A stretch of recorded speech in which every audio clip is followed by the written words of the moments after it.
Boa noite aí para vocês. Me chamo Paulo. Vou trabalhar com vocês a matéria de informática, né? Infelizmente, devido a essa pandemia aí, a gente tem que trabalhar ela online. Eu vou compartilhar com vocês a tela do PowerPoint, onde tem a aula preparada. Conforme forem surgindo as dúvidas, quem tiver com áudio aí já pode me enviar, para a gente conseguir sanar essas dúvidas, beleza? Lembrando que o aplicativo, ele tem uma limitação. Como nós estamos em mais de 3 participantes, ele limita as aulas a 40 minutos de reunião. Então, quando acontecer 40 minutos, nós teremos a questão da pausa da aula. Aí, na sequência, eu vou e ativo novamente, a gente volta para a aula, ok? Nossa aula ela vai seguir até o término do conteúdo. O conteúdo de hoje a ser trabalhado vai ser o conteúdo de redes de computadores, conceitos, funções e aplicações de internet e intranet. É bem bacana, tá? Não é muito complicado, mas tem que prestar atenção. Quando a gente estiver tendo aulas presenciais também, vai ser bem bacana para poder explicar, beleza? Tá bom. Ô, Emily, eu não falo pra vir aqui pra casa porque a sobrinha nova tá morando aqui com nós. Ela tá no sítio por causa da quarentena, né? Não, sim, eu sei. Você sabe como que é, né? Tá conseguindo ver aqui a aula? Essa taça, né? Sim, eu sei que é isso. Tá vendo aí, Rebeca?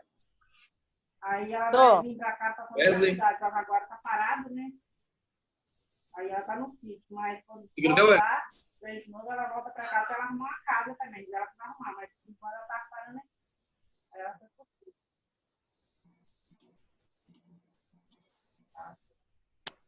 Beleza. Vamos lá, gente.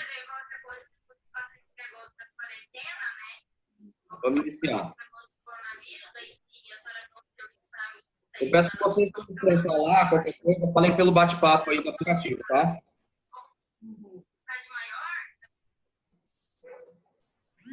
Vamos lá. O conceito aí de... Nós vamos trabalhar essa matéria, né? De redes de computadores, conceitos e funções. O que são as redes de computadores? As redes de computadores são um conjunto de computadores ligados por um sistema de comunicação para permitir a troca de informações e o compartilhamento de recursos dos mais diversos fins. Para que haja uma rede, é necessário que existam pelo menos 2 computadores. Ou seja, 2 computadores ligados na internet ali, para que a gente possa trocar informações, né? Sendo eles utilizando aí os fios e os cabos. Dessa forma, como mostra aí o exemplo. Tudo bem? Aí aqui a gente tem aqui os computadores, né? A gente tem aqui os computadores, eles estão interligados entre si através de aparelhos, certo? Isso é o conceito de rede. No exemplo da imagem, acima temos vários computadores interligados e uma das vantagens da rede é que, se conectar uma impressora em uma das máquinas, essa impressora poderá ser usada por todos os computadores dessa rede, em uma ação conhecida como compartilhamento. Compartilhar significa permitir que outros computadores usem um determinado recurso, como a impressora. Além da impressora, a gente também pode utilizar outros recursos, não somente a impressora. Você pode compartilhar uma pasta na rede, por exemplo, uma pasta do seu computador, compartilhar para que todos da rede tenham acesso. Podemos compartilhar também programas, né? Por exemplo, uma empresa tem seu servidor e ela compartilha um programa em que todas as máquinas acessam aquele programa, mas o servidor, que é onde o programa realmente está instalado, ou a sua base de dados está instalada, é uma máquina só. Então, todo mundo trabalha ali. Para quê? Para não ter duplicação de venda, duplicação de produtos, enfim. E impressora é a mesma coisa. Nós podemos ter, por exemplo, numa rede, diversas impressoras.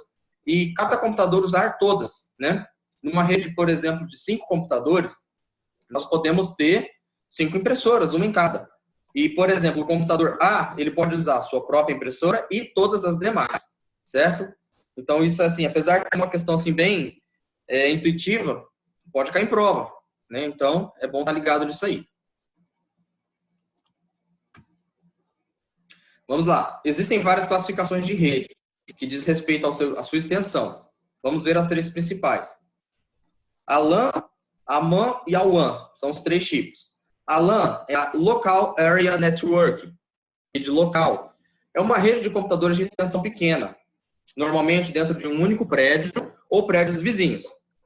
Alguns autores afirmam que essa rede ela se estende por no máximo 1 quilômetro, certo? Isso é meio que irrelevante.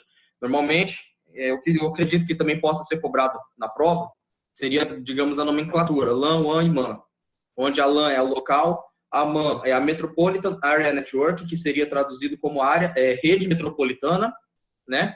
É uma rede maior, e a WAN, que significa Wide Area Network, né? Que é uma área, digamos assim, wide é tipo gigante, extensa, muito extensa. Então, é uma rede com mais amplitude de acesso, certo? Sistemas de comunicação. Até aí, tá tudo certo? Vamos confirmar, gente, para mim aí no bate-papo do grupo, ok? Para poder a gente estar tendo uma aula bacana e, caso tenham dúvida, podem perguntar.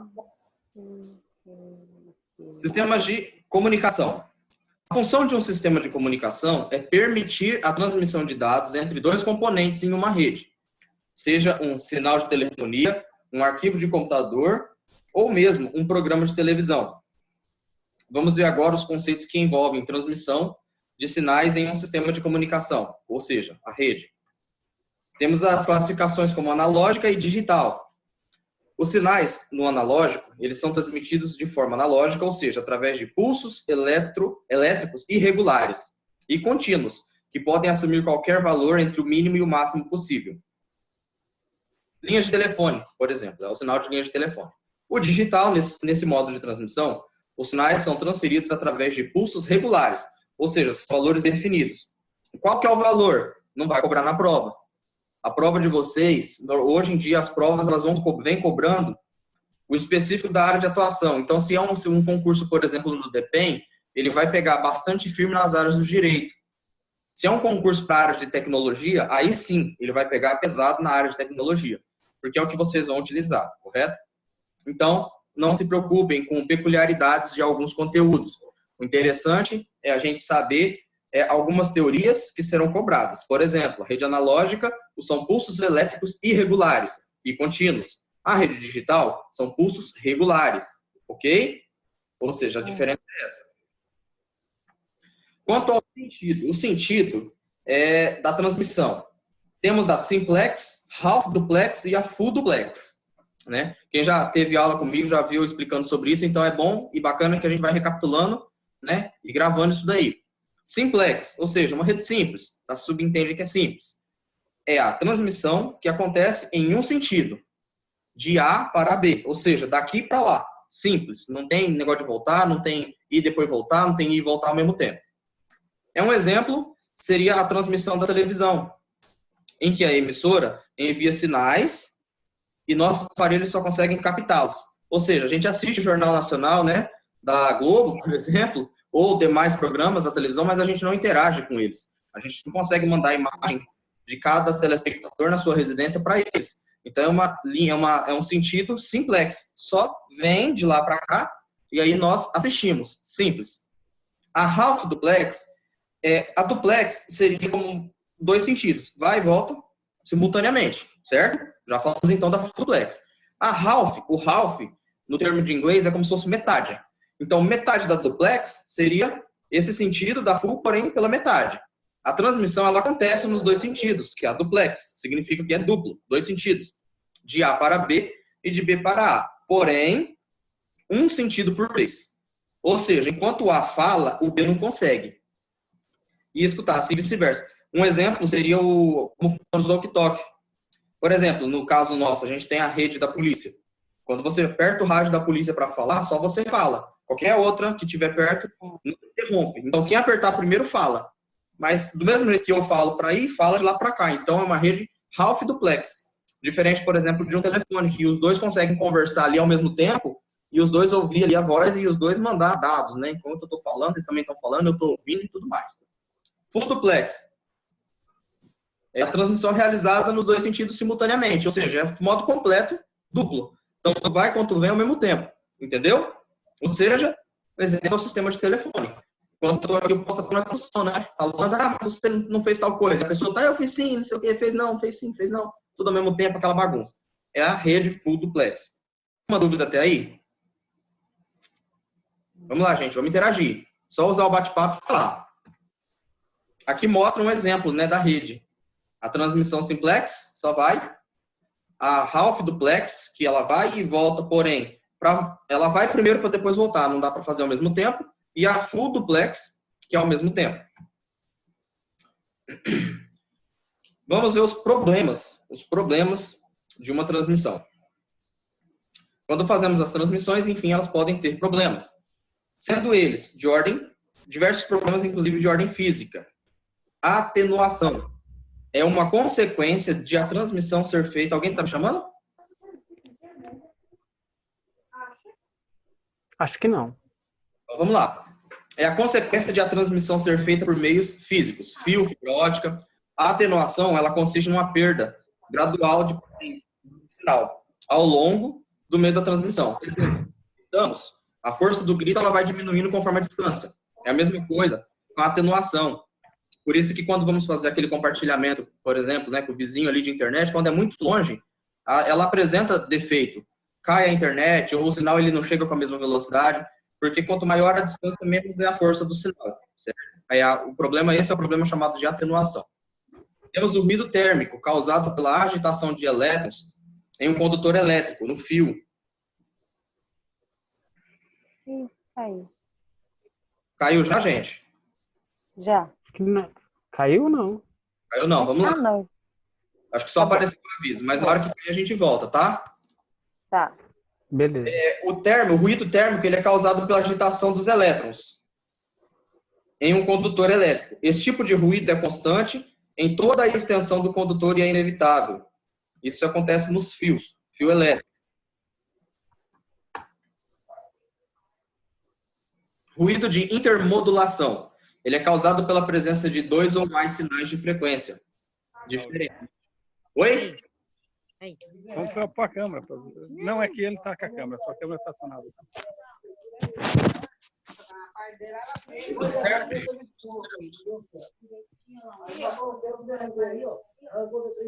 Você lembra? O cara estava quebrando a pedra.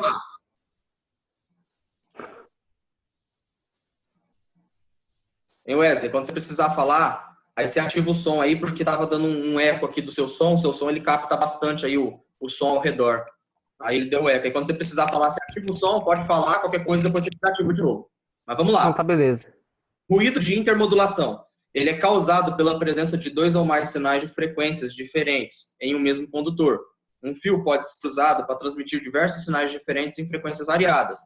Nesse tipo de ruído, uma transmissão em uma determinada frequência pode induzir ou ser induzida por um sinal transmitido em uma frequência próxima. Certo? Isso aí é quando a gente invade as transmissões, às vezes até sem querer. Quando você está passando com o seu rádio ali, escuta a invasão, por exemplo, do caminhoneiro falando. Temos o ruído de crosstalk, a famosa linha cruzada dos sistemas telefônicos. Esse ruído é causado pela indução eletromagnética que um condutor exerce sobre outro, próximo. Ou seja, vários fios dispostos lado a lado por uma longa extensão são mais suscetíveis a esse tipo de ruído. O que isso quer dizer? Aquelas caixas de telefone antigas que a gente vai fazer o ramal, por exemplo, e você coloca os fios ali próximos um ao outro. Tem magnetismo e tem eletricidade nisso. Então, muitas vezes, um que está ao lado do outro, ele acaba cruzando a linha até por essa questão do magnetismo. Por eles serem muito próximos para poder ter uma quantidade grande e se aproveitar bem a caixa. Aí pode acontecer esse tipo de problema. Ruído impulsivo. É um ruído de grande amplitude e não é contínuo e surge sem previsão. Normalmente, quanto a um distúrbio na rede elétrica, ou quando se liga a um equipamento que consome grande potência, o chuveiro. Quem já fez isso aí, de ligar o chuveiro e dar aquela queda na energia, né? É um pulso isolado com grande amplitude, é gerado nos computadores, mais forte que o sinal que normalmente transita na rede. É bastante difícil prevenir esse tipo de ruído. O ruído impulsivo não causa dano à transmissão analógica, mas é muito prejudicial em transmissões digitais. Certo? Até aqui, alguém tem alguma dúvida? Não, o meu microfone tá desligado ou tá ligado? Tá ligado agora. Tá ligado? Tá Então ligado. deixa eu desativar ele aqui. É silenciar, né? É. Vou silenciar ele aqui. Qualquer coisa eu volto. Beleza. Vamos lá. Meios físicos de transmissão. Lembrando, pessoal, que no meio da aula aqui tem um bate-papo, vocês podem falar por aqui também. Aí quem não está conseguindo falar pelo microfone às vezes, né? Mas mesmo assim está conseguindo acompanhar a aula, pode falar por aí, pelo bate-papo. Meios físicos da transmissão. Para que haja transmissão de dados, quaisquer dos componentes, computador, por exemplo, é necessário que tenha meios por onde os sinais de dados, elétricos, som e luz, possam passar. Nós temos o cabo de par trançado, é aquele cabo azul, né, normalmente conhecido aí que nós utilizamos. Conhecido como simplesmente aí como par trançado, ou no inglês, twisted pair. Esse cabo, ele é amplamente usado em redes de comunicação de diversos tipos, tais como redes de computadores e até telefônicas. Consiste em um ou mais par de fios trançados entre si. Cada par tem seus 2 fios dispostos como uma trança, para evitar o ruído de crosstalk. Esse aí é um exemplo dele. Normalmente nós já devemos aí ter conhecimento disso daí, certo? Os cabos atualmente usados não possuem necessariamente apenas um. Há cabos usados em redes que usam até 4 pares, certo? Os cabos de rede de computador, de internet, são 4 pares, que são esses aí da imagem. Esse mesmo fio pode ser usado para a parte telefônica, mas aí não vai utilizar os 4, vai utilizar menos. Os cabos de par trançado, eles são classificados em UTP e STP. O UTP, ele é o cabo não blindado. Por que UTP? Unshielded Twisted Pair. O Twisted Pair, como a gente viu ali, é o inglês falado par trançado. O Unshielded, quando se coloca un no inglês ali, é como se fosse uma negação, entendeu? Então é como se fosse o não blindado, né? E o Shielded seria o blindado, que é o STP, Shielded Twisted Pair. E o Unshielded é para negar essa questão. Então é o par trançado não blindado. Ele apresenta-se como sendo uma opção mais barata, né, para os projetos da atualidade, e por isso a mais usada. Nesses cabos, as tranças não estão protegidas de interferências externas. A anterior mostra um exemplo desse tipo de cabo, aqui, ó. Cabo simples, tá vendo? Eles vêm um cabo, a camada do cabo aqui, e na frente vem o seu par trançado, não tem nenhuma outra camada de proteção, por exemplo. Ele é mais suscetível aos ruídos externos. Não sei se vocês já ouviram falar que não é interessante você passar o cabo de internet próximo a um cabo de energia, né? Talvez alguns já tenham ouvido falar isso aí. Por quê? Justamente porque os cabos que nós utilizamos na internet residencial, eles não são cabos com essa proteção, porque é muito caro. Não muito caro, mas é caro. E o consumidor final, ele quanto mais barato, melhor. Então ele quer um produto de qualidade barato, que é muito difícil hoje em dia. Então, para que nós tentamos, então, fazer com que o cabo de internet passe longe de energia, para evitarmos ruídos externos, provenientes, por exemplo, de fontes eletromagnéticas fortes, nas proximidades dos cabos. Os cabos UTP são classificados por categoria, que indicam sua finalidade de uso. Categoria 1, ele é usado apenas para telefonia. São os cabos que chegam no nosso telefone partindo da linha telefônica da companhia, né? Temos a categoria 5, que é o CAC5, no caso. Ele é usado em redes de velocidades altas, 100 megabytes por segundo, que significa aí, ó, Mbps, megabyte por segundo. O que significa megabyte? Megabyte significa é uma unidade de medida do computador. Você tem um HD de 1 tera, esse 1 tera contém milhões de megas, entenderam? Então aí nós temos a unidade de byte, tem no caso o byte, o kbyte, né, que é o kilobyte, o megabyte, o terabyte, e aí vai indo. Então, como as atuais internets. A internet, ela não usa tera ainda, né? Não as residenciais, pelo menos. Então, nós utilizamos aí velocidades ditas em mega, né? 20 mega, 30 mega e por aí vai. Mas temos mais também. Suporta redes de velocidades aqui menores. Esse cabo CAT5, por exemplo, ele suporta as redes altas de 100 mega, que é as Ethernet, mas também suporta de 10. Temos a categoria 5E. O E significa de enhanced, ou seja, melhorado. É uma categoria 5 melhorada. Admite uma velocidade de transmissão muito maior, até 1000 Mbps. E é usado na terceira geração de redes de internet, chamada Gigabit Ethernet. Hoje em dia já é até comum utilizarmos. Aí temos a categoria 6 e 7, que são usados em redes de velocidade de até 1000, né, que são da Gigabit. São cabos melhorados também. Temos aí, então, o STP. O STP, ao contrário do caso do UTP, é o cabo de par trançado blindado. Ele é caracterizado por apresentar uma proteção, normalmente uma capa, material metálico, simplesmente papel laminado, que protege um par da indução de outros. Ou seja, ele ali perto de, por exemplo, a questão de energia, ele vai proteger, entendeu? Vai proteger. Esse tipo de cabo, ele é mais caro que o cabo UTP e é menos flexível que este. Portanto, em certos casos, em que o design do projeto exige que o cabo seja bastante dobrado, o STP não será adequado. Sua proteção também garante mais imunidade a ruídos gerados por fontes externas, o que torna recomendado para os hostis, em que as emissões de ondas eletromagnéticas fortes é constante, por exemplo, fábrica, enfim, né? Então as empresas vão utilizar os STP. Por quê? Porque os cabos STP são protegidos. E se são protegidos, é bem mais, né? A probabilidade de termos aí um problema é bem menor. Certo?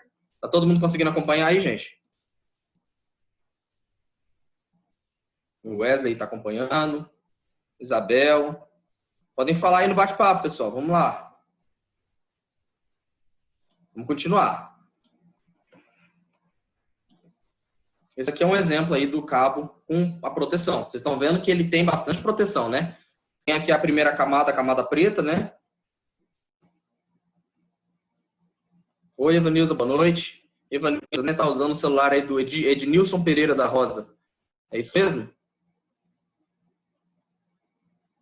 Temos aí a camada de proteção mais branca e essa outra camada que seria o fio laminado e ainda uma outra proteção. Essas proteções são para quê? Para evitar aquele problema de ruído, de ondas eletromagnéticas atrapalhando, certo?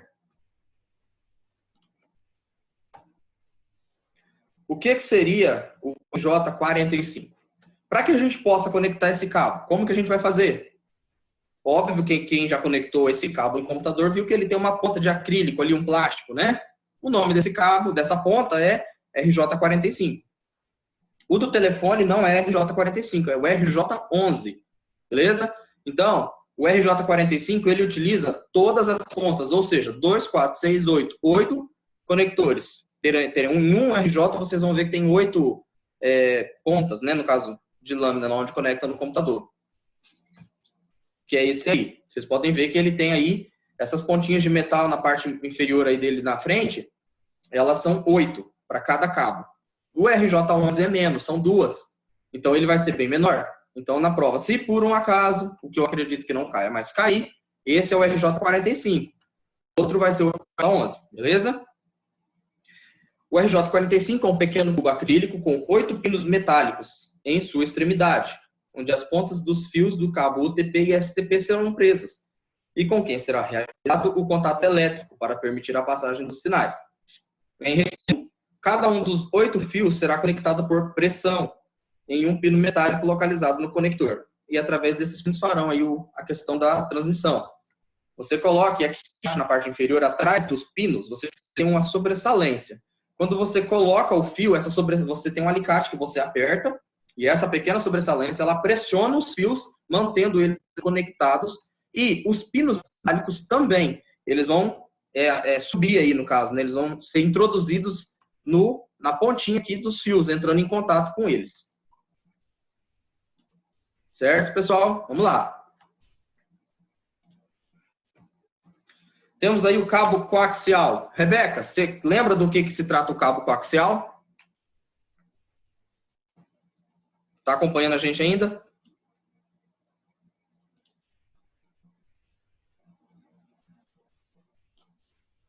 Eu estou acompanhando. Lembra o que se trata esse cabo coaxial? É o cabo da televisão? Exatamente. Aquele cabo que nós introduzimos na parte de trás da televisão com um pino apenas. O cabo coaxial ele é formado por um condutor metálico central, que representa o polo positivo, envolto por uma malha metálica, que é o polo negativo, que são, é claro, separados por um dielétrico, um isolante, como polietileno e teflon, ou teflon. Entre as características dos cabos coaxiais, podemos citar a sua baixa susceptibilidade a ruídos externos. Por quê? Porque ele tem as proteções. Isso. Eu lembro que aqui em casa tinha aquela televisão antiga, então tinha aqueles cabos que a gente volta e meia tinha que ir lá e ver se ele estava solto, folgado, alguma coisa assim. Isso aí, é o Então, A probabilidade deles terem ali aquele problema de ruído é muito, muito pequena, tendo em vista que a sua proteção, esse teflon e a sua camada de proteção é muito grossa. É um cabo fino. E temos o cabo mais grosso, que é o thin cable e o thick cable. Esse último ele é muito antigo, não é utilizado. Então, os que são utilizados hoje são os finos. Os cabos coaxiais são normalmente conectados em plugs, do tipo BNC, ainda usado hoje em equipamento de vídeo profissional. Esse aí é um cabo coaxial, para quem ainda talvez aí não se recorde, mas é esse aí. E esse é o conector que vai nele, certo? Conector BNC. Fibra ótica. O cabo usado para realizar uma transmissão de pulsos luminosos, luz, em vez de sinais elétricos. Ou seja, a fibra ótica não se transmite com eletricidade, sim com pulsos luminosos. Ligado em uma extremidade de um cabo desses a um emissor de luz, que pode ser um LED, diodo emissor de luz, ou um emissor de raio laser. E na outra ponta do cabo estará conectado um sensor que detectará o sinal luminoso que transitou pela fibra. O fio da fibra ótica é formado por um núcleo de vidro, chamado core, por onde o sinal luminoso é transferido. Esse núcleo ele é envolto por uma camada de plástico que impede a passagem dos pulsos de luz. Opa, tá querendo fazer alguma pergunta? A Evanilza?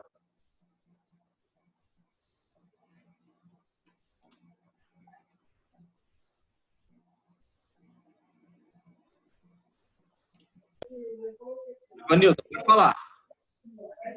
Não, tudo tranquilo. Ah, beleza então. Vou desativar seu som aqui, tá? Qualquer coisa é só chamar. Vamos lá. A fibra ótica ela é formada pelo core, que é o núcleo, né? Por onde o sinal luminoso é transferido. Esse núcleo ele é envolto por uma camada de plástico que impede a passagem dos pulsos de luz. Impede que elas saiam. Fazendo com que os raios reflitam sempre e não saiam. Essa camada é conhecida como bainha ou casca, cleansing, externa à camada plástica à capa do fio, visível por nós. Ou seja, temos o cabo, dentro tem o core, e em volta dele temos uma camada que protege, para que quando o raio é emitido, a luz, ele não seja evadido, não se perca, né, não saia, e se transite ali por dentro, até chegar na sua outra ponta. Vamos lá. Aqui mostra um exemplo aí de um dos cabos de fibra. Um cabo de fibra óptica apresenta normalmente um par de fibras, 2 fios. Um para transmitir sinais em um sentido e outro para transmitir sinais luminosos no sentido oposto, já que uma única fibra não poderá transmitir sinais nos 2 sentidos. Tudo certo até aí, gente? Vamos lá. Qualquer coisa, o bate-papo está ativo. Vamos trabalhar em cima dele também. Fibra ótica podem ser basicamente divididas em fibras monomodo, single mode e fibras multimodo. Essa diferença se dá basicamente na espessura do núcleo, do core, de vidro. Uma fibra monomodo possui um core mais fino, que permite que a luz trafegue praticamente em linha reta. Sua principal característica é que a atenuação do sinal luminoso é menor, permitindo que haja mais comprimento útil de fio. O que isso quer dizer? Temos ali o local, por exemplo, aqui onde a luz transita. Quando ela é maior, mais grossa, vamos supor essa caneta, estão vendo aí?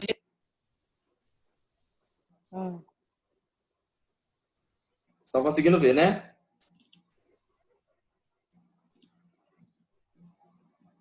Temos aqui uma caneta. Quando a luz ela é introduzida, se é muito grosso o fio, ela vai ter mais caminho para poder se caminhar aqui. Então, ela vai perder espaço. Quando é mais fino, ela vai ter um espaço menor para poder ricochetear, no caso. Então, ela vai percorrer um espaço maior. Entenderam? Uhum.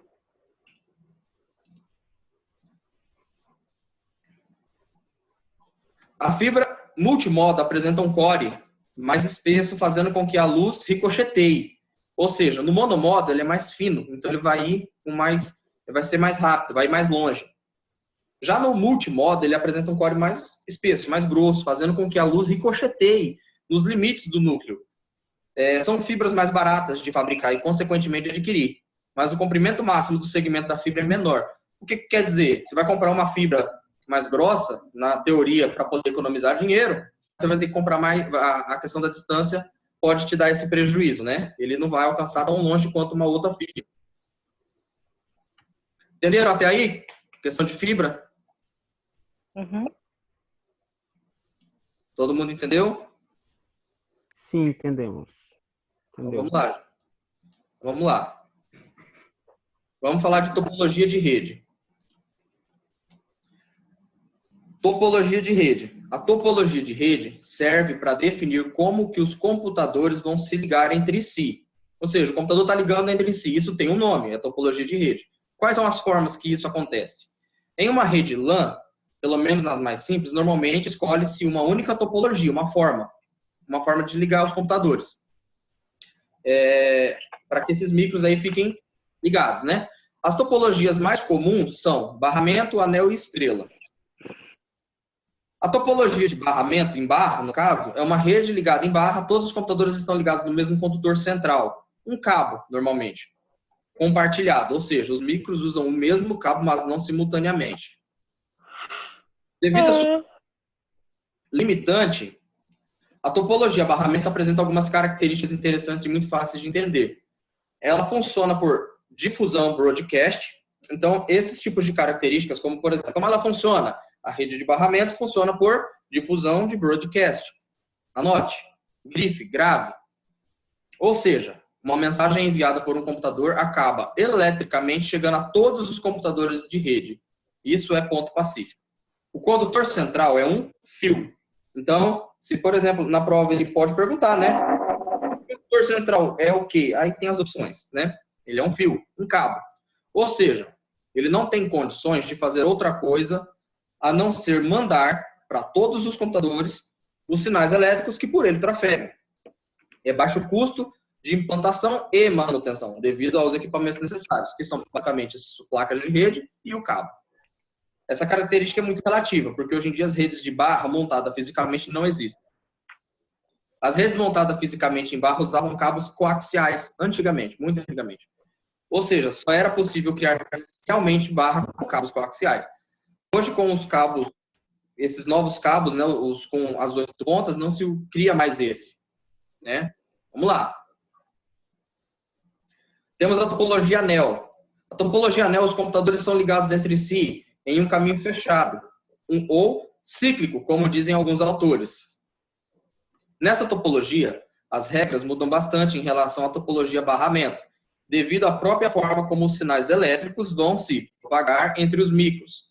As principais características da topologia anel é que a mensagem enviada por um computador atravessa todo o anel. Ou seja, quando um emissor envia um sinal, esse sinal passa por todos os computadores, até chegar no seu destinatário, que o copia e depois reenvia o pacote para que atravesse o restante do anel. Vamos supor, temos ali 5 computadores. O computador número 1 envia um pacote para o computador número 3. Esse pacote vai passar pelo número 2, pelo número 3. Chegando no número 3, ele vai copiar o pacote e vai despachar esse pacote, que vai continuar o ciclo. Vai passar pelo número 4, pelo número 5, retornando ao número 1. Vamos lá. Ele reenvia, né, para que atravesse o restante do anel em direção ao emissor. A mensagem, o pacote, então, volta para o emissor, para que ele saiba, quando receber o pacote enviado por ele mesmo, que a mensagem chegou a todos os micros de rede. Pois se voltou para ele, atravessou todo o barramento. Se um computador falhar, toda a rede vai parar. Note que todo o anel é usado para a transmissão da mensagem em questão. Para que o computador emissor receba seu próprio pacote, ele deve passar por todos os computadores que formam aquele anel, dando às placas de rede desses computadores a responsabilidade a mais: receber, verificar se é para si e retransmitir. Logo, se a placa de rede tem que retransmitir os sinais que recebem, elas têm ali um comportamento ativo. Então, na topologia anel, as placas de rede desempenham um comportamento ativo. Grife e anote. É interessante saber isso aí para caso caia na prova. Topologia estrela. Nessa topologia, os computadores estão ligados através de um equipamento concentrador dos cabos, o núcleo da rede. Um equipamento que pode ser capaz de identificar o transmissor da mensagem, de destiná-la diretamente para quem deve receber. Se uma rede está realmente funcionando como uma estrela, e se o equipamento central, tiver capacidade para tanto, 2 ou mais computadores podem transmitir seus sinais ao mesmo tempo, o que não acontece nas redes de barra e anel. Esse é o computador estrela. É o que usamos hoje. Você entra numa rede, seu computador está aqui, o computador do colega está ali, e eles estão conectados ali no aparelho, né? E aí você manda, o colega manda, e o aparelho direciona para quem é que vai aquele pacote. As principais características da topologia estrela é que ela é uma rede. É comum que um computador transmita um sinal e esse seja transmitido especificamente para quem deve receber. Característica da rede estrela é quem transmite, ele vai receber especificamente quem tem que receber. Não vai todo mundo que vai receber, não. Eventualmente, as redes estrelas podem trabalhar por difusão, especialmente quando o computador central, o equipamento central, desculpa, que é o nosso central, não souber quem é o destinatário. Então, ele vai trabalhar por difusão. Todas as mensagens passam pelo concentrador, pelo aparelho. Então, todo mundo que mandar mensagem vai passar pelo aparelho? Vai. E o aparelho vai distinguir para quem tem que enviar. Se ele não conseguir, ele vai trabalhar por difusão. O concentrador, ele é um equipamento que recebe os cabos vindos de todos os computadores da rede e serve como um local para encaixá-lo, realizando assim uma ligação física efetiva entre os micros. Há basicamente 2 equipamentos que assumem o papel de concentrador, que é o hub e o switch, né? Normalmente nós conhecemos aí. Esses 2 equipamentos são semelhantes fisicamente, mas bem distintos na forma de trabalhar. Uma falha em uma estação não afeta a rede, pois as interfaces também trabalham de forma passiva, né? A facilidade na implantação e manutenção, no caso, aí é fácil de ampliar, melhorar, instalar e detectar defeitos em uma rede fisicamente em estrela. Por isso, essa topologia atualmente é a mais usada. Ou seja, se o computador do colega, a placa de rede estragou, não vai afetar os demais computadores da rede, né? Porque a topologia, o próprio, no caso ali, o programa, ele detecta isso, né? Então, nós não temos que nos preocupar com isso. Atualmente, né, quando a gente se fala que essa rede ela é anel ou é a rede barra, na verdade, refere-se a uma topologia lógica e não física, certo? Física é a física mesmo, é ali onde você conecta o cabo, mão a mão. A lógica não é a física, no caso é usando algum programa, né, para criar uma rede lógica. Em estrelas serão físicas normalmente. Hoje em dia todos os locais utilizam a rede estrela. Mas em alguns casos aí, quando é para a questão de estudo, para a questão de simulações, né, eles criam, no caso de forma lógica, né, ou seja, utilizando softwares ali para auxiliar, redes simuladas de modo em barra ou modo anel. Arquitetura de rede. Todo mundo entendeu até aí? Todo mundo conectado ainda? Sim. Sim. Vamos lá. Wesley. Beleza, vamos lá. Arquitetura de redes. Vocês estão conseguindo visualizar a arquitetura de redes, né? Ei. Sim. Então, vamos lá. Baseado nas 3 topologias que nós vimos, várias empresas de tecnologia criam seus próprios conceitos e definições a respeito de rede de computadores. A esses conjuntos de conceitos e características damos o nome de arquitetura de rede, certo? São empresas que criam essas arquiteturas e elas têm seus nomes. Para que uma arquitetura de rede possa ser comercialmente usada, é necessário que ela passar por um processo de padronização por parte de algum órgão, instituto ou empresa, como se fosse ali um Inmetro para isso. Tudo relacionado à informática, na verdade, nasce em alguma empresa e deve passar pelo crivo da comunidade científico-comercial, a fim de ser aceita, né, como usável, né, por todos. Aí nós temos o IEEE, ISO, IETA, ITU, que são órgãos que definem padrões mundialmente aceitos. Então, tudo que nós utilizamos hoje na internet, nomenclatura, tecnologia, nome dado às tecnologias, arquiteturas, isso passa por empresas que certificam que elas são funcionais, podem ser usadas e que podem ser comercializadas, né, que vai atender aos demais, de acordo com a sua necessidade. Vamos analisar, então, a arquitetura utilizada atualmente, até antigamente, em redes locais, a LAN. Arquitetura Ethernet, também conhecido como IEEE 802.3. A arquitetura de rede conhecida como Ethernet, ela é definida pelo padrão 802.3 do Instituto de Engenheiros Elétricos e Eletrônicos. É, sem dúvida, a mais utilizada atualmente. Consiste em ligar computadores com uma topologia de barramento lógica, permitindo assim o acesso de todos eles ao meio de transmissão. Lembre-se de que barramento é um caminho necessariamente compartilhado. As redes Ethernet já foram montadas fisicamente em barramento, ou seja, com cabos coaxiais e conectores BNC. Mas, atualmente, é mais comum encontrar essas redes montadas fisicamente em estrela, fazendo o uso dos cabos de par trançado e hubs ou switch. Em suma, uma rede Ethernet pode apresentar sua topologia física como barramento ou estrela, mas sua topologia lógica, funcionamento, sempre será barramento. Lógica, entenderam? Lógica, sempre será barramento. Mas física, estrela, também podendo até ser utilizado barramento. Dificilmente vai ser utilizado o anel, tendo em vista ali aquela peculiaridade do envio ter que passar por todo o ciclo. Isso demora e pode causar muitos danos à rede.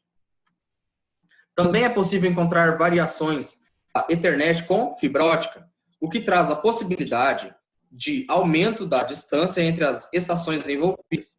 As redes com padrão Ethernet originalmente, lá meados ali das décadas de 80 até o início de 90, se conectavam a uma velocidade de 10 megabits ali por segundo. Hoje já permitem taxas de transmissão bem superiores. As redes Ethernet de segunda geração, também conhecidas como a FAST, que significa rápido, Ethernet, ou seja, internet rápida, né? Transmitem dados a uma taxa de 100 megabytes por segundo. O padrão mais novo da Ethernet transmite dados a 1000 megabytes por segundo, equivalente a 1 giga. Por isso é conhecido como gigabit. Faz sentido, né? Se ela transmite ali até uma taxa equivalente de 1 gigabyte por segundo, então nada mais justo do que ser conhecido como uma tecnologia ali gigabit Ethernet. Existe uma forma de determinar as características de uma rede usando apenas uma sigla. Na verdade, essa sigla define um padrão regulamentado pelos órgãos competentes na área de comunicação dos dados, né? Ou seja, é como se fosse uma fórmula. V base C, onde V é a velocidade, C é o tipo de cabo. Onde aqui ele mostra, ó, 10 base 2. Lembra que nós vimos lá atrás os tipos? Tipo 1, tipo 2. 10 base 2 é uma rede padrão Ethernet montada com cabo coaxial fino, né, o thin cable, que usa velocidade de 10 megabytes por segundo. No caso, a distância máxima entre a outra estação é de 185 metros. Por usar cabo coaxial, a topologia física deste padrão é barramento. Então, temos que lembrar que se utilizar um cabo, se na prova, né, ele tentar ver se você estudou a parte mais antiga também de redes e questionar aí a questão do cabo coaxial e dizer que na rede que está sendo mencionada está se utilizando o cabo coaxial, tenham em mente que o tipo de rede, né, que ele diz aqui será barramento. Porque com o cabo coaxial, que é aquele cabo da TV antigamente, nas redes em que foram criados, só se utilizava na topologia barramento. Ele não dá para utilizar em outros. Ele é bastante antigo e não é mais usado, certo? Dificilmente cai em prova, mas temos que falar deles. 10 base 5. Uma rede que usa cabo coaxial grosso e velocidade de 10 megabytes por segundo. Distância máxima, 500 metros. A rede nesse padrão também usa topologia física barramento, ou seja, porque é o cabo coaxial, certo? Esse aqui é o padrão mais antigo de todos, né? Temos ali o 10 base T, uma rede de 10 MB usando cabos de par trançado, categoria 3 ou superior. O T justamente para fazer referência ao trançado. A distância máxima entre a estação e o hub é de 100 metros, limite do cabo. Por usar cabos UTP, ou seja, Unshielded Twisted Pair, ou seja, sem proteção, a topologia física desta rede é estrela.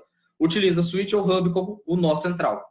Então, isso é uma rede onde nós vamos conectar com um cabo trançado, né, par trançado, do tipo UTP, na máquina, e o switch ou hub. E assim, todas as máquinas vão trabalhar. 10 base F. Uma definição que especifica qualquer rede Ethernet de 10 megabits que utiliza F de fibra ótica como meio de transmissão. 2 fibras, uma para transmitir e outra para receber. Há vários subpadrões, com diferenças sutis entre eles. Temos ali o 10 base FX, FB, FP. A distância entre as estações é uma das características que variam de acordo com os seus subpadrões, FX, FB e FP. A topologia física dos padrões é estrela. 10 base TX é uma rede Fast Ethernet, no caso, perdão, 100 base TX, 100, de 100 megabytes por segundo, que usa cabo de par trançado categoria 5. Né? Lembra que a gente viu lá a categoria 5, né? Que vai até 1000 megabytes por segundo. Nesse padrão, o cabo UTP, é o mesmo sem proteção, Unshielded Twisted Pair, usa apenas 2 dos 4 pares. Distância máxima entre a estação e o hub é de 100 metros. Apresenta topologia física estrela. É o padrão muito utilizado atualmente com hubs, ou suítes, né? Como os nossos central.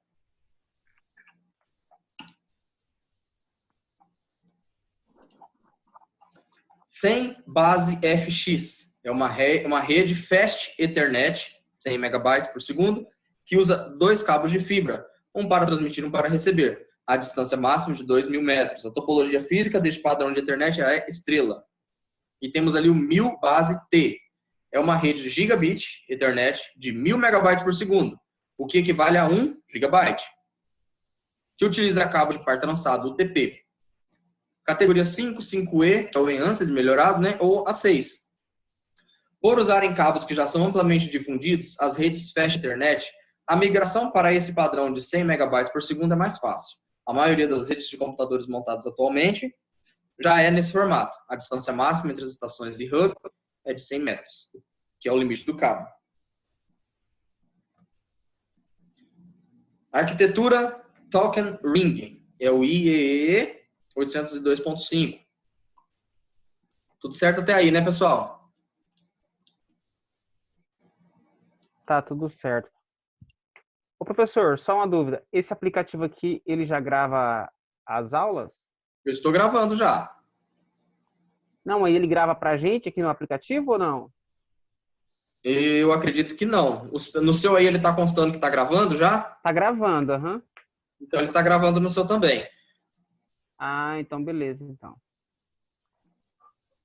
Beleza? Beleza. Vamos lá. A arquitetura Talking Ring foi desenvolvida pela IBM, né? E muito tempo atrás a IBM desenvolvia computadores e tecnologias para ligar computadores em anel. E hoje é regulamentada pela norma 802.5 da IEEE. A arquitetura Talking Ring já foi muito mais utilizada, mas hoje perdeu completamente seu espaço nas redes. A taxa de transferência máxima de uma rede Talking Ring é de 16 megabytes. Um pouco mais do que a Ethernet original, mas com certeza bem menos do que a Fast e a Gigabit. Hoje em dia é muito difundida aí essa Gigabit, né? Então, essas demais é mais para conhecimento e o risco de se cair em prova, mas não é utilizado. A arquitetura Talking Ring, as placas de rede de computadores têm comportamento ativo. Ou seja, elas funcionam como o que chamamos de repetidores. Lembra que lá atrás nós falamos que as placas tem algumas lá que têm comportamento passivo? Quando é em estrela. Quando é em anel, o comportamento da placa de rede é ativo. Ela funciona como um repetidor. Para que uma mensagem atravesse todo o anel, ela deverá passar por todas as estações. Lembra que ele vai ter que pegar a mensagem, verificar se é para si e passar para frente, para ela poder continuar. Para que, por sua vez, né, eles irão receber ali os sinais elétricos e retransmiti-los para os demais computadores. Na verdade, é a placa de rede Talking Ring que faz isso, né? Esse é o modelo de arquitetura que serve para esse tipo de rede, anel. Certo? Olha aí o funcionamento. Um computador, né, ele envia os dados pelo anel, a mensagem, o pacote, atravessa todos os computadores, sendo passado adiante por estes, se não forem o destinatário da mensagem. O microdestino recebe o pacote, copia para si e passa adiante. A mensagem retorna ao computador que a enviou. Com isso, este poderá transmitir seu próximo pacote ou liberar a rede para ser usada por outro computador que vai transmitir. Arquitetura de rede Wi-Fi, redes LAN sem fio.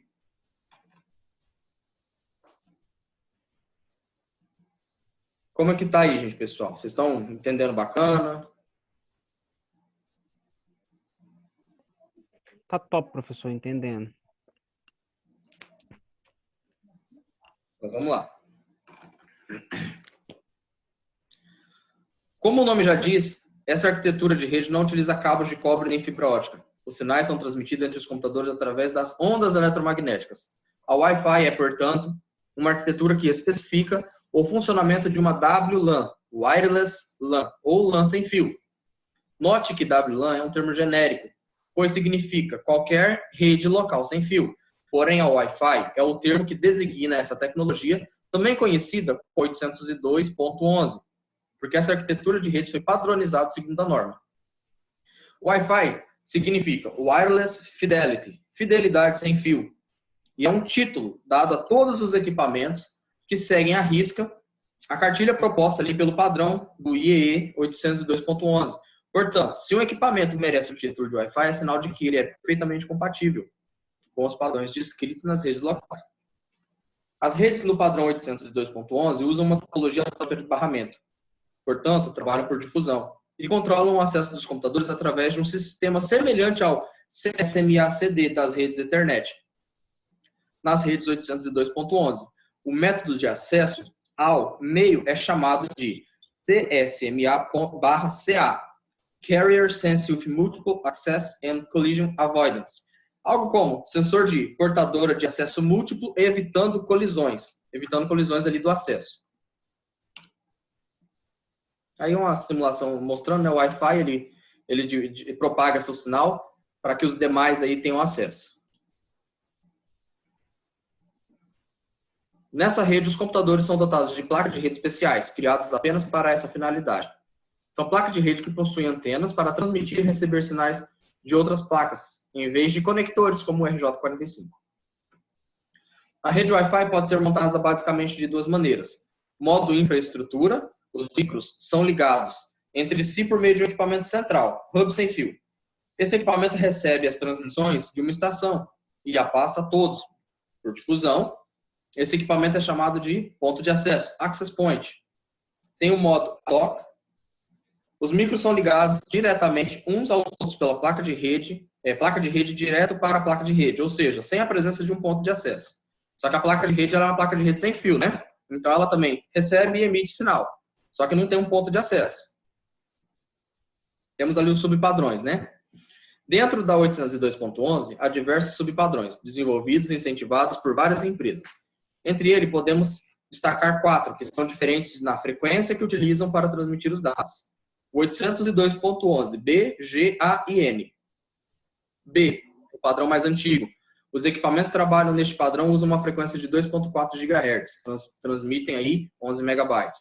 O G, atualmente é o padrão de rede Wi-Fi mais usado. Também utiliza a faixa de frequência 2.4, o que garante perfeita comunicação com os equipamentos B e G, ou seja, o equipamento mais antigo. Transmite dados a 54 MB por segundo. É claro que para transmitir a 54 é necessário que todos os equipamentos sejam no padrão G. Padrão A, 802.11a. É um padrão pouco usado no Brasil, que utiliza uma frequência de 5 GHz para transmitir 54 MB por segundo. E o N, ele realiza transmissões na ordem de 300, 3 vezes mais que da faixa Ethernet, usando duas faixas de frequências possíveis, 2.4 e 5, para que os equipamentos N possam se comunicar com outros de todos os padrões. Alguns fabricantes, eles criaram aí o equipamento N com velocidade de até 600 MB, mas que só funcionam se todos os equipamentos envolvidos forem da mesma marca.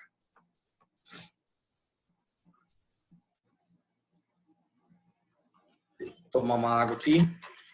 Alguma dúvida, pessoal? Quem tiver dúvida aí, pode mandar no bate-papo.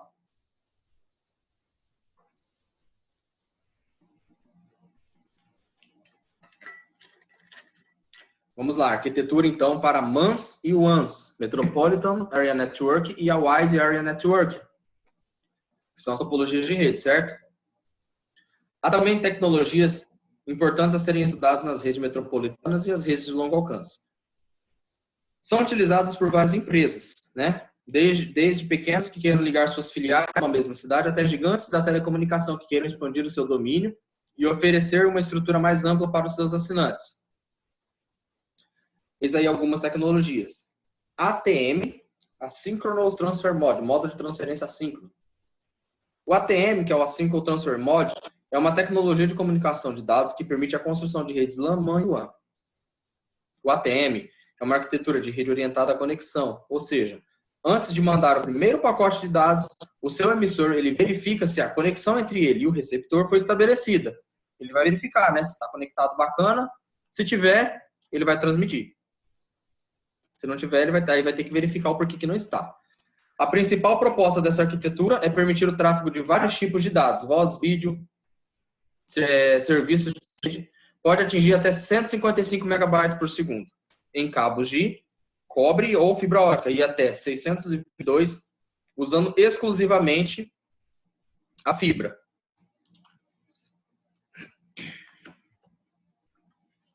Uma das principais características da rede ATM é a forma como ela transfere os dados. Diferentemente de várias outras redes que usam blocos de dados enormes e com tamanhos, né, variados, a rede ATM divide os dados a serem transmitidos em pacotes muito pequenos, conhecido como células.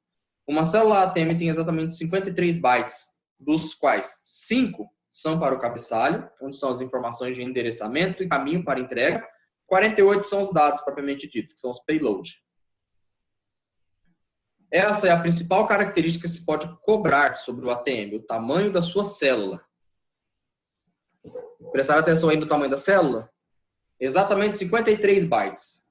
5 cabeçalho, 48 dados propriamente dito. Só lembrando que eu vou mandar esse slide para vocês no grupo posteriormente.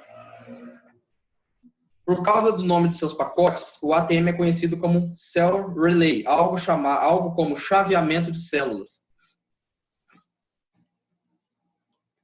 Essa tecnologia está sendo amplamente usada nas operadoras de telecomunicações, como as empresas telefônicas, para a interligação entre suas centrais regionais e até mesmo alguns serviços ADSL. Temos aí o Frame Relay.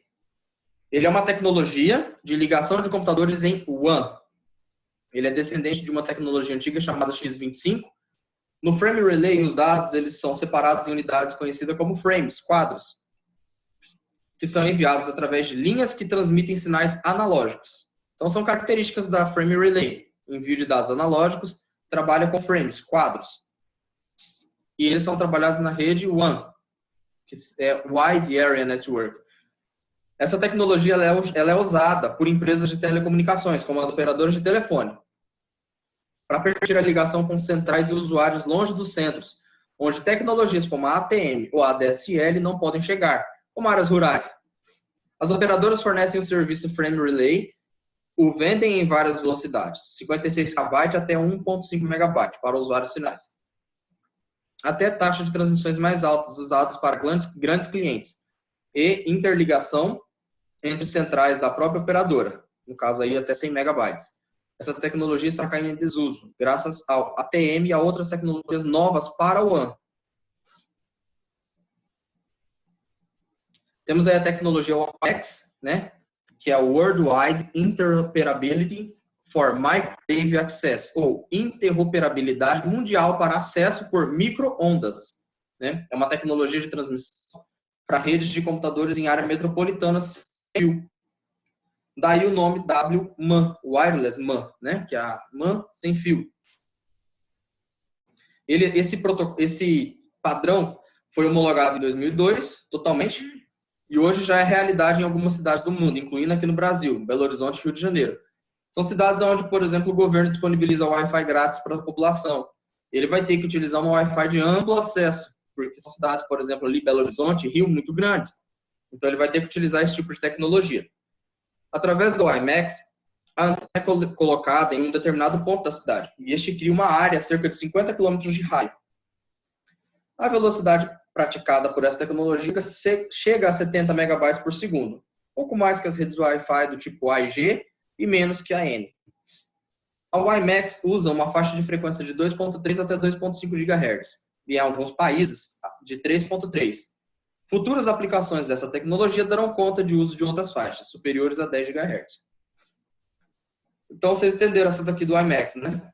Ela é que faz aquelas transmissões, né? Muitas vezes aí nas cidades maiores, eles têm a possibilidade de podermos, né, ter a transmissão. Você está ali na cidade andando de ônibus e em um ponto da cidade tem aquela transmissão. Como que você fica se perguntando, né? Como que consegue? é a tecnologia, o WiMAX, que faz essa transmissão, certo? Vamos lá. 802, redes de computadores. Esse aqui é o IEE, é o Instituto Elétrico de Engenheiros Elétricos e Eletrônicos. É um órgão que dita as regras acerca de quase todos os equipamentos de informática e telecomunicações. Atualmente, como já sabemos, algumas poucas são as exceções ao julgo do IEE. Como vimos aí exaustivamente, o IEE também escreveu padrões, documentos de padronização, para quase todos os tipos de tecnologias de rede de computadores atualmente vigentes. Esse conjunto aí de normas é feito especialmente para determinar os padrões relacionados com as redes de computadores, é chamado de Projeto 802. Por isso que se inicia, né? Projeto 802.11 e por aí vai. O projeto ele é dividido em diversos working groups, que são grupos de trabalho. Dúvida. Sim? Em relação a se você não conseguir baixar no notebook ou no celular, você conversa com o professor amanhã ou com a Rebeca que eles te auxiliam. Mas de toda forma, eu vou mandar para você a aula no e-mail, tá? Gata, deixa eu te falar. Silenciar o áudio da Se Fernanda. você tem dificuldade de baixar. Vamos lá. Equipamentos usados nas redes. Placa de rede ou adaptador de rede. É o equipamento que deve existir em cada computador para que eles possam se conectar a uma rede local. A placa de rede, né, ou NIC, Network Interface Card, que é a placa de interface de rede, é um periférico, normalmente instalado no interior do gabinete do computador, diretamente em um dos slots da placa-mãe, normalmente o slot PCI. Também é possível que a placa de rede ela seja fabricada na própria placa-mãe, né? Então, os desktops e notebooks têm as placas on-board, ou seja, já conectadas. A parte on-board vem com a parte de rede também. Uma placa de rede é fabricada para se comunicar com um tipo específico de arquitetura, ou seja, com um determinado tipo de protocolo, cabeamento, também específico, entre outras coisas. Logo, temos vários tipos de placa de rede no mercado, pois há vários tipos de arquitetura. Porém, as mais usadas é a internet e a Wi-Fi. O computador ele pode ter mais de uma placa de rede da mesma arquitetura. Um exemplo bem simples são os notebooks vendidos atualmente. Todos eles saem de fábrica com duas placas on-board. Lembrando que on-board é quando a placa já vem fixada na sua placa ali, por exemplo. O notebook, por exemplo, não tem como você abrir o notebook e trocar a plaquinha, a não ser que faça com solda. On-board são placas, conectores ali que já são soldados na placa. A off-board, você pode remover e colocar outra no local, assim, manual mesmo. Então, isso é utilizado mais naqueles computadores de gabinete, né? No gabinete, no CPU. Você abre o CPU e pode colocar, inserir nele ali uma placa de rede, uma placa de som, placas USB, placa de vídeo, tudo off-board também. Porém, já vem de fábrica com on-board, que é aquela partezinha menor ali que você conecta os cabos, que já vem de fábrica. Aquela ali é on-board. Que já vem on, significa na placa, on-board. Esses aí são os exemplos, né, de placas de rede. Temos aí um exemplo de uma placa de rede do RJ45, né, que é acrílico. Temos um exemplo aí da placa de rede, onde ela é conectada no CPU e ela é Wi-Fi. E temos também uma solução para quando você tem seu notebook aí, o seu xodó, e você não quer se desfazer dele e ele queima a placa de wireless, de rede Wi-Fi, e você não consegue mais acessar o Wi-Fi. E agora? Mas você ainda tem as redes USB que funcionam perfeitamente, uma ou duas, ou até mais entradas USB. O que você vai fazer? Você vai pegar e comprar um USB, um adaptador USB de Wi-Fi, como esse visto aí na imagem. Você vai conectar ele na sua placa, e ao conectar ele na sua placa, ele vai ser instalado o drive, né, que normalmente já o seu computador tem essa predisposição de instalar automaticamente, e vai disponibilizar para você o acesso à rede sem fio. Claro que, por eles serem, né, USB, eles acabam tendo até uma questão assim, de uma qualidade um pouco menor de captação de Wi-Fi, mas quebra o galho, é muito bom, e é a solução no caso de ter queimado a sua placa on-board e não ter mais como tirar e colocar outra, que é o caso dos notebooks. Endereço MAC. Vamos lá. é um endereço físico das placas. Toda placa que nós temos, ela tem um endereço físico. O celular, ele tem um endereço MAC, porque ele tem placa. O seu celular, o meu, o nosso celular, o celular de todos, tem esse endereço MAC, que é utilizado para poder ser identificado. É um endereço único e ele não é, digamos,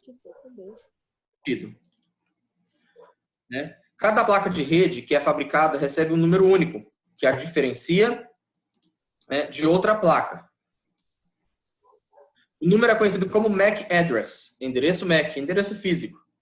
O endereço MAC é uma espécie de número de chassi da placa de rede,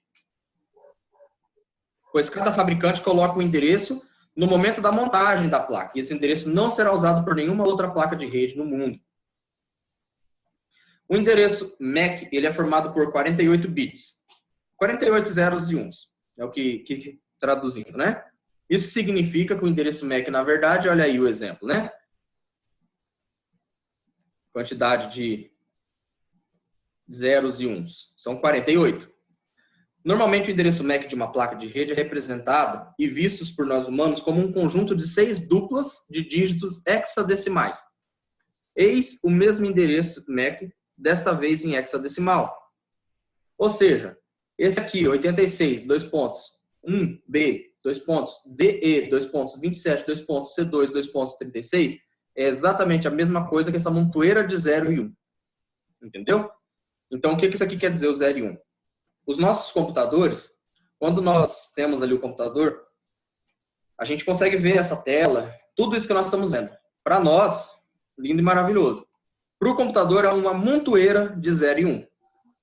Então, ele tem que ler essa montoeira de 0 e 1 e traduzir. Ele tem que ler, traduzir e transmitir para nós, usuário, o que isso quer dizer. Então, como que o computador lê? Qual é o tipo de leitura que ele faz? 0 e 1. Então, para que ele consiga entender aquele MAC, ele é transmitido como 0 e 1. Certo? Mas para nós, imagina nós ter que decorar essa quantidade de 0 e 1. Então, é feito dessa outra forma. Uma forma mais prática e mais fácil, que inclusive dessa forma duvido que as pessoas fiquem decorando endereço MAC, né? Ninguém sai decorando endereço MAC. Mas se um dia alguém te perguntar qual é o endereço MAC do seu celular, aí cada celular tem sua forma de localizar e você vai falar 86, 1B, DE, 27, C2, 36. Bem melhor do que você falar 10000 11000. Imagino tanto tempo que você ia perder, né? Então, para facilitar a nossa vida, foi feita essa conversão e são utilizados de uma forma que eles não se repetem, certo? Como os endereços MAC são gravados na memória ROM das placas de rede, eles não podem ser alterados. Lembrando que nós temos aí as memórias RAM e ROM, onde a memória ROM é uma memória que ela não é volátil, ela não se altera. Por ali, já era. E a RAM, ela se altera. Quando você desliga o computador e liga, por exemplo, tudo que você tinha aberto fecha. Significa que estava tudo salvo na memória RAM do computador. Por isso que quando perde conexão com a energia, ele apaga essa memória e quando você volta, ela volta zerada. Então, você tem que abrir novamente os seus processos, certo? Normalmente, o endereço MAC de uma placa de rede é representado, né, pelos conjuntos hexadecimais. O endereço MAC é composto por 48 bits, dos quais os 24 iniciais representam a identificação do fabricante. Ou seja, duas placas de fabricantes diferentes já apresentam de imediato os 24 primeiros bits diferentes. Então, se você pegar duas plaquinhas diferentes e for ver o MAC, ela vai ter os 24 primeiros bits diferentes. Se duas placas são de fabricantes diferentes, elas já têm de início seus MACs diferentes. E se duas placas são do mesmo fabricante, ele vai ter condições de controlar que não fará duas placas com o mesmo final. Ou seja, não vai repetir o MAC, para não ter problemas. Vamos para o próximo. Repetidor. É um equipamento usado para regenerar o sinal elétrico, ou mesmo luminoso, para que este possa ser transportado por uma distância maior. Os cabos usados nas conexões de rede convencional possuem uma limitação de distância. Cada tipo de cabo tem a sua. O que causa aquele probleminha que a gente viu lá atrás, a atenuação, o enfraquecimento do sinal. Por isso, nós usamos os repetidores para regenerar e gerar novamente, né, um sinal que se perderia pelo cabo. Há repetidores para qualquer tipo de rede, mesmo para aqueles que não usam fios. E para essas, é apenas um ponto com antenas que retransmitem o sinal recebido. Então, por exemplo, hoje você consegue comprar um repetidor e conectar ele na tomada e configurar ele. A sua Wi-Fi, por exemplo, chega só até na sala. E da sala para frente, ali para o quarto das crianças, não vai. E aí as crianças têm que fazer um trabalho. Como é que vai fazer? No meio ali do caminho, você coloca um repetidor. Ele vai pegar aquele sinal que chega até aquele ponto e vai dar uma força naquele sinal, impulsionando ele mais para frente. Entendeu? É o serviço do repetidor. Aqui, ó, nós temos um exemplo. Temos uma Wi-Fi aqui no primeiro exemplo, onde nós temos um roteador Wi-Fi. Ele distribui ali para TV Smart, para sala, para suíte. No escritório já chega fraco. No primeiro quarto já começa a fraquejar mais. E no último quarto já nem tem sinal. Como é que a gente faz? No meio da casa ali, a gente na suíte ali, por exemplo, na porta, a gente coloca um repetidor. O repetidor vai captar esse sinal, fortalecer o mesmo e despachar ele aí mais para frente, né? Fazendo com que o sinal chegue até no quarto e um pouco mais ainda, né? Esse aqui é o hub, é a peça, né, que nós vimos como centro de rede, onde são conectados os cabos, né, para poder fazer a divisão da rede, né? Um equipamento bem simples, que recebe os fios vindos do micro e os conecta na sua estrutura. Temos ali a ponte. A ponte, ela é um equipamento que é chamado de bridge também, né? Criado originalmente para interligar segmentos de redes de arquiteturas diferentes e permitir que eles se comuniquem normalmente. A ponte, também chamada de bridge, é instalada entre os segmentos de rede Ethernet e um segmento de rede Ring. Então, aqui, o que a ponte faz? O que uma ponte de verdade faz? Ela não liga, por exemplo, você sai de um lugar para ir para outro diferente, ela liga. É o que a ponte também no computador faz. Ela permite que se comuniquem normalmente, sendo duas arquiteturas diferentes. Por exemplo, uma rede de arquitetura Ethernet e uma rede Talking Ring. Permite, né, que esses quadros passem de uma para a outra, caso seja necessário. Então, se você tem uma rede Talking Ring numa empresa e tem uma outra rede do tipo Ethernet, você precisa também criar uma ponte para que elas se comuniquem entre si, senão elas não vão se comunicar, sendo duas redes distintas, por serem distintas. A ponte, ela serve como tradutora dos quadros Ethernet, por exemplo, para quadros Talking Ring e vice-versa. Isso permite que os quadros, no formato Ethernet, sejam convertidos em quadros que podem ser entendidos e retransmitidos na rede Talking Ring. Até aqui, temos alguma dúvida? E aí, pessoal, vamos? Temos dúvida? Tá de boa. De boa, Wesley? Tranquilo até aí? Já tinha escutado falar? Tranquilo. Não. Mas tá conseguindo Pega ficar bastante. bacana? Isso, dá pra pegar alguma coisa assim, tá dando. Bacana. E aí, pessoal, mais alguém? Mais alguma coisa? Bom, tem mais dúvida, né? Então, vamos voltar. Vamos continuar. Esse aqui é o switch. Nota que ele tem a mesma semelhança, né, aí Ele tem a mesma semelhança, né? Aqui, por exemplo, nós conectamos os conectores RJ45. Aqui, aqui, aqui, né?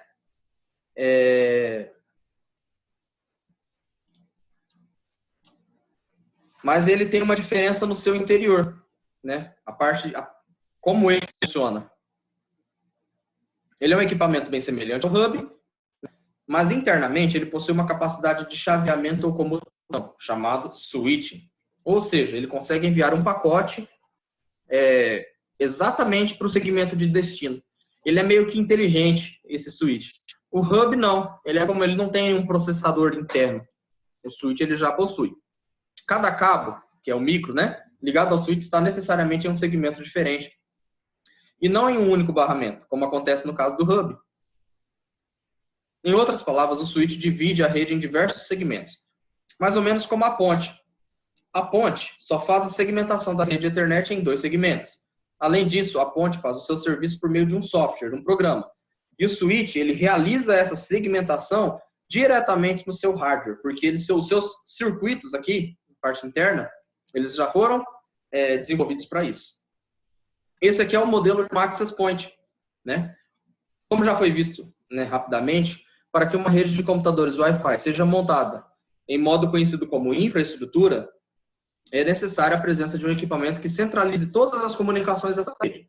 Esse equipamento é conhecido como ponto de acesso. Ou simplesmente ponto de acesso Wi-Fi, ou simplesmente ponto de acesso, ou AP, né, que é o Access Point. O roteador, router, é o nome dado ao um equipamento capaz de rotear. Rotear significa definir rota. O roteador é um equipamento que, em suma, define a rota a ser percorrida pelos pacotes da origem ao destino. Um roteador é um equipamento descrito como pertencente à camada 3, ou seja, ele é mais especializado ainda do que o switch, a ponte e o ponto de acesso. Tudo bem, mas em que consiste essa especialização? É simples, esse roteador ele não serve para interligar computadores ou segmentos dentro de uma mesma rede. O roteador serve para interligar até redes distintas, ou seja, ele não liga 2 ou 3 computadores, né, numa rede, ele liga 2 ou 3 redes em uma estrutura conhecida como interredes. Protocolo TCP/IP. O TCP/IP, também chamado de pilha de protocolos, e isso cai em prova, tá? Eu fiz recentemente um simulado que tinha uma questão sobre o protocolo TCP/IP. O protocolo TCP/IP é um conjunto de protocolos de comunicação entre computadores, em rede. Seu nome vem de 2 protocolos. O TCP, que é o Transmission Control Protocol, que é o protocolo de controle de transmissão, e o IP, que é o Internet Protocol, protocolo de internet. Ou ainda, protocolo de interconexão. O conjunto de protocolos pode ser visto como um modelo de camadas, o OSI, onde cada camada é responsável por um grupo de tarefas, fornecendo um conjunto de serviços bem definidos. Para que o protocolo, né, da camada superior. As camadas mais altas estão, logicamente, mais perto do usuário, chamadas camadas de aplicação. O endereço IP. O endereço de IP é o endereço numérico que identifica, né, qualquer conexão feita a uma estrutura de interredes baseada no TCP/IP, ou seja, esse endereço de IP ele é um endereço usado na camada 3 do TCP/IP. O IP ele não identifica uma máquina. Se um computador, por exemplo, possuir 2 placas de redes ligadas simultaneamente a uma mesma rede, cada uma delas vai possuir um endereço de IP associado. Portanto, a máquina em si terá 2 endereços de IP. Como a internet é baseada no modelo TCP/IP, e, consequentemente, os seus protocolos, então, o endereço IP é a forma oficial do endereçamento. O IP é um número binário. Aliás, como tudo na comunicação digital, formado por 32 bits. Em suma, o endereço IP é exatamente igual ao MAC, né? Só que o MAC é mais bits. O IP é 32. Então é menor. São 32 zeros e uns. O endereço IP, os endereços, né, não são representados de um formato puro. Usa-se uma forma de notação em que se divide o endereço IP em 4 grupos de 8 bits. 1 bit cada, ou, como costumamos chamar, um octeto. Já que são 8, né? Octeto. Esse aqui é o modelo. Esses pontos não existem nos endereços de IP de verdade. São simplesmente para demonstrar a separação ali dos octetos. Depois de separarmos os grupos de octetos, convertemos esses octetos para números decimais, resultando em algo como aquele 192.168.0.1, né, que nós, qual que é o seu endereço de IP? 192.168.0.1, 0.2, 0.3, 0.54, é um IP. Só que o computador não lê dessa forma, ele transforma e lê como esse montoeira de 0 e 1. Certo? Vamos lá. Para que um computador ligado a uma rede que usa TCP/IP seja capaz de se conectar a uma rede a fim de trocar informações com outros computadores, é necessário que ele conheça 2 informações básicas: o seu próprio endereço e a máscara de subrede da rede ao qual ele faz parte. 2 informações permitem que o micro se ligue a outros em uma só rede. Se você quiser que o micro se ligue à internet, ou seja, com várias redes distintas, ele deverá conhecer a terceira informação, o endereço IP do gateway padrão, ou seja, do roteador da sua rede. Essas informações são genericamente conhecidas como parâmetros IP e são necessários para que qualquer computador se ligue à internet.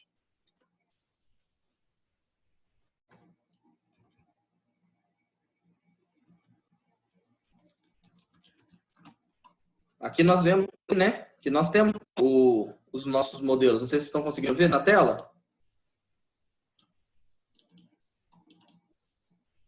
Eu abri aqui. Puro. Agora está mostrando aqui umas letrinhas. Tá sim. Selecionei aqui, ó, endereço de IP V4, versão 4. São atualizações, olha lá, 192.168.0.4. Esse é o endereço de IP do meu computador. Olha lá, ele é a máscara de subrede. Essa é uma máscara de subrede padrão, 255.255.255.0. E o gateway padrão, 192.168.0.1. Tá aqui. Entenderam? Então, todo computador ele tem. Então, você consegue acessar pelo prompt de comando e ver lá, ipconfig, configuração de IP. Ele mostra o seu IP, o IP da sua máquina, a máscara de subrede e o seu gateway padrão, que é o que você precisa para se conectar à internet. Significa que se eu editar o meu gateway padrão e colocar ali 0000, ele não vai se conectar à internet, porque eu vou estar colocando um endereço inválido. O meu endereço de IP, eu coloquei aqui 192.168.1.4. Se eu colocasse .5, ia funcionar, .6, .7, .8, porque esse aqui, ele serve como direcionador. Ele não é o endereço da máquina efetivo. Ah, não, é sempre esse? Não. Ele pode ser definido manualmente, para que fique fixo, mas ele também pode ser automático, ou seja, desligou, ligou, mudou. Mas ele serve para poder você localizar essa máquina na rede. Ela assumiu esse endereço de IP. Então, se eu tivesse outro computador na rede, talvez o número 1.5 aqui, 192.168.1.5, e eu quisesse acessar a impressora conectada neste computador aqui, eu deveria, naquele outro computador, digitar o IP deste computador, que é o endereço, para eu poder conectar a impressora que está ligada aqui. Certo?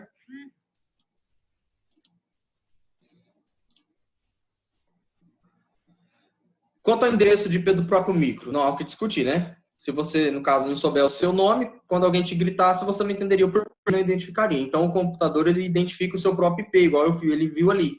Porque se eu precisar, alguém precisa acessar esse computador, eu tenho que também dar essas permissões. Então, eu tenho que saber que ele está me acessando este computador. O IP do gateway padrão é apenas o endereço de IP do roteador daquela rede. Todo computador precisa saber qual é o endereço do roteador que o serve. Isso é necessário porque quando um computador percebe que vai transmitir um pacote para outra rede, não para a rede a qual ele faz parte, ele enviará um pacote àquele que poderá enviá-lo a outras redes, no caso o roteador. Tudo bem? Para que o micro consiga se comunicar na internet, ele tem que saber o endereço de IP do seu roteador, o seu gateway padrão. Caso um micro não saiba, mas saiba o seu próprio IP e a máscara, ele conseguirá se comunicar internamente com outros micros na mesma rede, mas ele não vai acessar a internet. Voltando. Se, por exemplo, eu tenho aqui o meu IP e a minha máscara de subrede, e eu não sei o meu gateway padrão, o meu computador, ele vai se conectar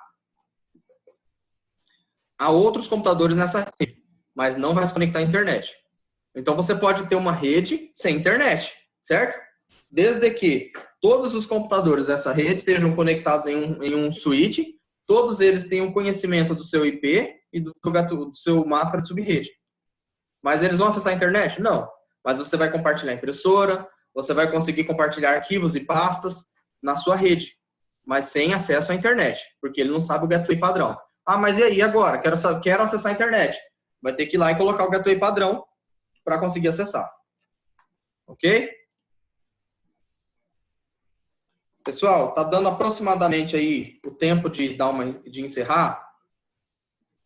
Eu vou dar aí uns 5 minutinhos de pausa e vamos recomeçar a transmissão, tá bom? Para não acontecer de acabar no meio da aula. Porque senão, como ele tem um limite aí de 40 minutos, e a gente achou ele aqui faltando uns 10 minutos para começar a aula, ele está na iminência de querer terminar. Nós já avançamos bem, então, para não ter o risco, né, de no meio da aula interromper, eu vou pausar, vamos ter aí um pequeno intervalo e voltamos aí em aproximadamente 10 minutos. Peço que eu vou reenviar no grupo agora o convite para a sala, né, para garantir que todos acessem, e aí eu peço que em uns 10 minutos todo mundo volte. Tudo bem? Tudo certo? Rebeca, Wesley, os demais aí que puderem compartilhar no bate-papo. Ok. Tá ok. Ok. Tá bom. Isabel, Tudo certo. Isabel deu um joinha aí. Tá certo. Fernanda, Evanilza, tudo certo. Então tá, pessoal. Já já a gente se vê.